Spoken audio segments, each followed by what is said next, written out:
finishing up the editing so that I can finish getting ready for my niece's birthday lunch. But I just want to touch base with you guys, let you know that this is going to be part 1 of this segment, and part 2 will be next week. My sister and I sat down and had a conversation last night about canon and continuity and reboots and a whole bunch of great stuff. I really hope you guys enjoy it. We had a lot of fun, as you'll be able to tell from our little fits of laughter. Have a great day. On to the video. Hi guys. Welcome back to my channel. Today I have a special guest, my sister, Michelle Wade. When writers go against the canon they created. So it's an author POV, and my sister is also an aspiring author. She's going to be writing children's books, or she is writing children's books. So I was hesitant to do this because pretty much the only things we could think of were TV and movies, but writing is writing, story is story, so we decided to go with it. And I did put the question out on Facebook, and even the one person who could think of something also said something about TV. So I'll bring that up as well. I think it's rarer for an author to actually go against their own canon, but when you're looking at TV and movies, you have more hands in the pot, maybe? Yeah. You know, when there's an existing story, like say something like, one thing I think of a lot is like comic books, right? Mm-hmm. So you have like Spider-Man, Superman, you know, Batman, they've been around forever, and something will go totally against the canon, and then they say, you know, it's an alternate universe, or in this universe Spider-Man does this, or in that universe. When there's more people writing, things can change. Like if you think of Supernatural, right? Yeah. Eric Kripke started, I don't know how many people here like Supernatural. She started first. She got me hooked. Yeah, the Scarecrow episode. Oh yeah, but and it didn't hurt going to LA. No, and seeing them in person. Yeah, that was cool. With Supernatural, Eric Kripke had his 5-year plan, and that's how long he wanted. That was his goal for how long the show would last. But it lasted longer. Yes. But he was like, did he stay his 6th year? No. Anyway, I'm pretty sure he signed off right after his 5-year plan was done. He's like, yeah, I'm out. I got another show to do. It went off the rails from there. Yeah. For a while. For a little while. The first season he was gone, I'm pretty sure. The first 6 months, it was a different view. It was a different view on how...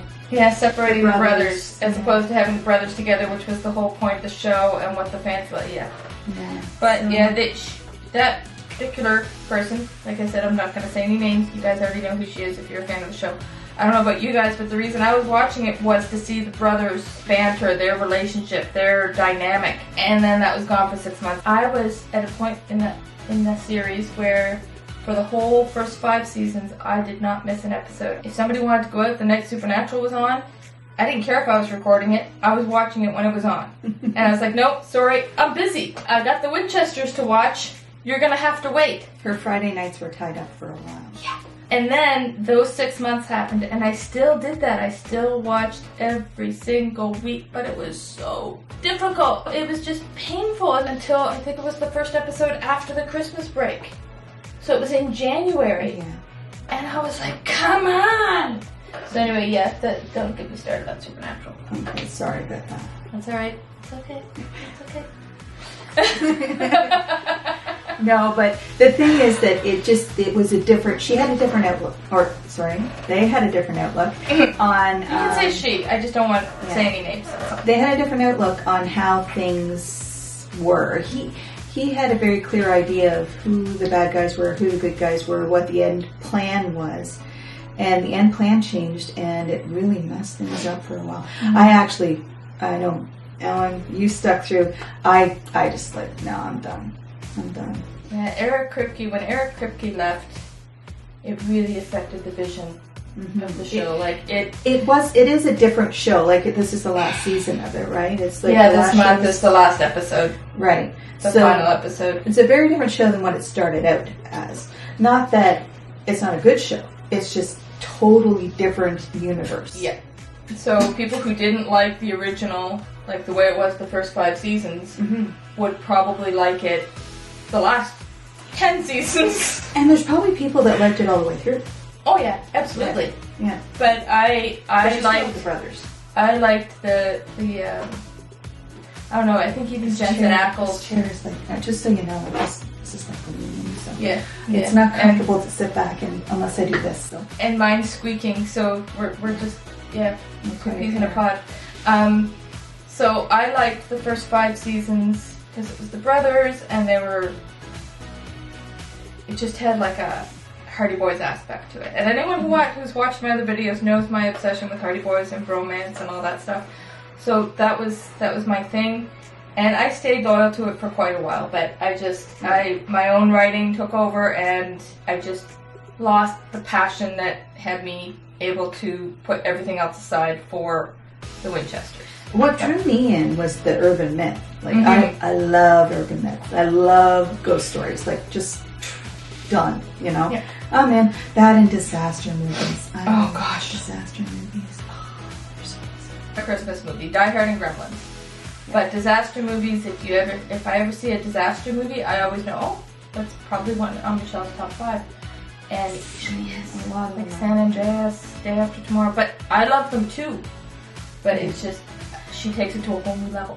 Well, you know, when your life ain't going the way you want, you watch a disaster movie, and you realize, it could be worse. It could be worse. It could be worse, right? So. And we all need those right now. No, actually, 2020 is the disaster movie. We're living it now. I'm waiting for the ground to open up. What was the John Cusack movie? 2012. 2012. Okay, so we're 8 years late. Although that wasn't a pandemic or anything, but still, it was just kind of... Yeah, but you're kind of waiting for that to happen. Yeah. You know, there's so many things happening, but... I did watch a lot of not pandemic. Well, you know, those epidemic kind of, you know, the virus or whatever. Even like the, which, don't get me started on zombies, but Resident Evil is one that I can watch. Just, I don't know, the Umbrella Corporation, you know, disease and all that stuff. So I do enjoy that, but yeah, zombie movies I can watch. I remember watching. We're totally getting off topic here. Yeah, but I remember. Yeah, I remember watching the Waltons. No, the Walking Dead. And I watched. I don't know what season ended with all the zombies like just crawling like freaking ants or whatever. There were so many of them. They were just crawling all over each other to get to the farm. They were crawling over the fence and going to the farm. And I couldn't even finish watching that episode. I was so stressed out. I couldn't watch the entire episode because I was on edge. I was like, all right, no. And it had happened before, but that just took it to a whole... Was The Walking Dead originally a graphic novel? Or did it start out as a show and became a graphic novel? I can see it being because I know there is a graphic novel. Yeah, it's graphic. But no, I was wondering. Hey, if you guys know that, just comment below. Let us know. Yes. Okay, so back to canon. Back to canon. Yeah. So a big thing for me more recently in TV was the new MacGyver. The reboot? The reboot, yeah. I love that show. Okay, I'm going to put that right out there. That was the show that over the past few years, that was the new show that I was like, nope, I'm busy. And you loved the OG first. Oh yeah, I love the classic. Some people either love the classic or love the reboot. I love them both. Mm-hmm. Love Richard Dean Anderson, followed him through Stargate SG-1. I had like a 30+ year crush on Richard Dean Anderson, okay, so I was a fan. But then when they were doing the reboot, I wasn't sure if I wanted to watch it. I was like, oh no, another reboot. But it was Peter Lenkov who had done Hawaii Five-0, and I liked Hawaii Five-0. And then George Eads was going to be in it. And I love George Eads from CSI. So I was like, oh, okay, I've got to try this in. And I watched the pilot, and there was some critical opinions about it, but I loved it. I thought it was great. I didn't go into it expecting it to be exactly like MacGyver. No mullet. No, there was no mullet, and I know some people got upset about that, but it's not based in the 80s. Having grown up in the 80s, let's leave the mullet in the 80s. Yeah. Oh my gosh, I felt so bad for Lucas Till. I'm like, oh dude, don't get a mullet, please. He got a more modern version of the mullet for like the I think it was for the first season, and then he got his haircut and everyone went up in arms. And Richard Dean Anderson rocked the mullet, but that was the mullet. That was the 80s. Richard Dean Anderson, even Richard Dean Anderson doesn't have a mullet anymore. He moved on. He got his haircut. There were a couple things with the reboot that rubbed me the wrong way. I know that there was some uproar about this with other fans that I know online and personally. The way that they wrote Thornton off, Patricia Thornton. Don't get me wrong, I love Maddie. If anyone's going to take over that role of leading the Phoenix Foundation, it's Maddie. She is one of my favorite female characters ever. But I didn't like the way that they wrote off Thornton. It seemed lazy to me, because usually when they have a big reveal at the end of the season and a main character is the bad guy, you can usually go back and watch other episodes and say, oh, that's why that happened. There was none of that. It was just like they, for some reason, I don't know why, I liked her portrayal of Patricia Thornton, but for some reason they just decided that they didn't want her on the show anymore, so we'll just make her the bad guy. And I'm like, yeah, and that totally goes against the show, the way the mole show was. That's right? what they were saying, the mole. Yeah. They were saying she was the mole, and it didn't work. Anytime she was in the war room on her own, she was honestly concerned. Like, you could tell she was concerned. There was no, like, or twisting of her invisible mustache or whatever. And if she was the bad guy, they wouldn't have had her in the room on her own, because then that would have given it away. It was very random. It was just like, what? So the next season, I kept waiting in season 2 for the big reveal that, oh, no, she did. I even wrote fan fiction about it. Like, oh, this is what I think is going to happen. Nope, didn't happen. She didn't, she's still in prison somewhere, rotting away, and the fact that everyone believed it, like, all the characters were like, oh, she did it, really? Oh, yeah, that makes sense. No, it doesn't!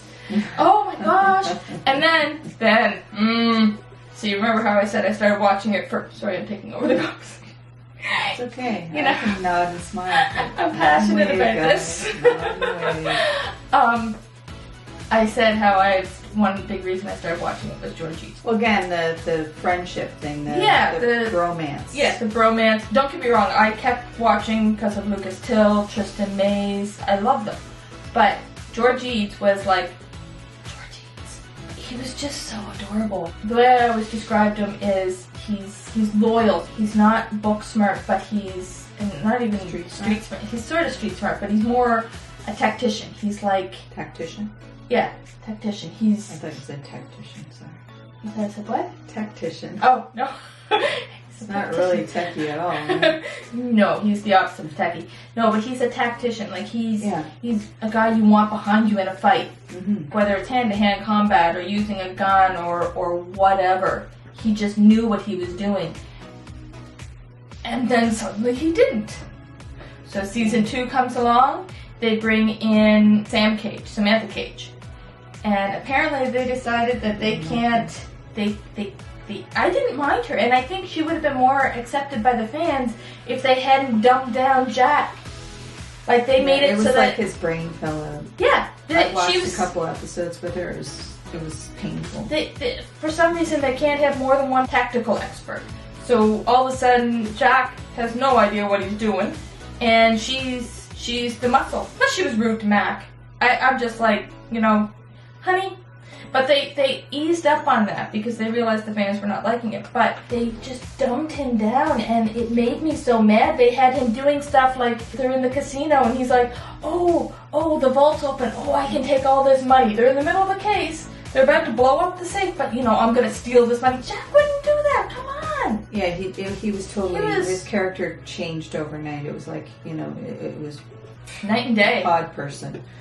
So I wrote a fan fiction about that. Poor job of it. I wrote a fan fiction about that because it was the only way I could deal with those first 5 or 6 episodes, and I wrote it that he got hit in the head a bunch of times and ended up getting he had, like, what is it where you get hit in the head too many times and it affects your personality, like boxers and football players get it and stuff, and they ended up catching it just in time and multiple swelling of the brain. Yeah. So that's how I explained it in my head canon, but that just sounds weird. I heard somebody else call it that. It sounded fine, but in my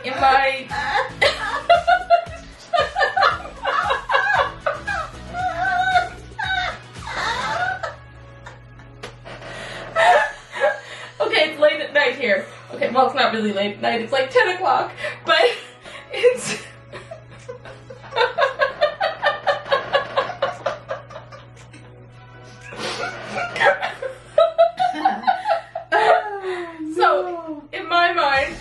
Okay. So if I edit this out, we just had a laughing fit because me saying my headcanon. It didn't sound that bad when I heard Murphy Napier said it, and I'm like, oh, that's a perfect way of putting it, but I say it, and it sounds like a freaking cartoon character with a cannon coming out of it. Okay. One more thing with how they wrote him off the show. Like, they built up this bromance for like, Yeah. 2.5 seasons. He didn't make it to the end of season 3. Didn't make it. Yeah, he did make it. He survived. But so he's going on this mission. Beginning of the episode, he gets Mac to come over and he's like, you know, I just want to say goodbye personally. And they built up this friendship for all these episodes. And they make us love it. And they make us love him. And then at the end of the episode, you know, he hugs Bozer, he hugs Maddie, he hugs Riley, and he and Mac shake hands. I'm like, are you freaking kidding me? A handshake, that's it. You couldn't give us a better send-off? Can you tell I'm passionate about this? I was holding off on doing this video because of this. But, again, this is my sister Michelle Wade. And if you enjoyed the video, please like, subscribe, and don't forget to click the bell. And also don't forget to leave a comment. We want to have a conversation with you guys, connect with you, and see what you think about all this stuff. And we touched on a few hot topics, so try not to hate us too much. You can agree to disagree. Yeah. Okay? Yeah. We agree to disagree. Yeah, we do that all the time. We do it all the time. Have a great day, guys. I love you all, and stay happy, healthy, and safe. See you later. Bye.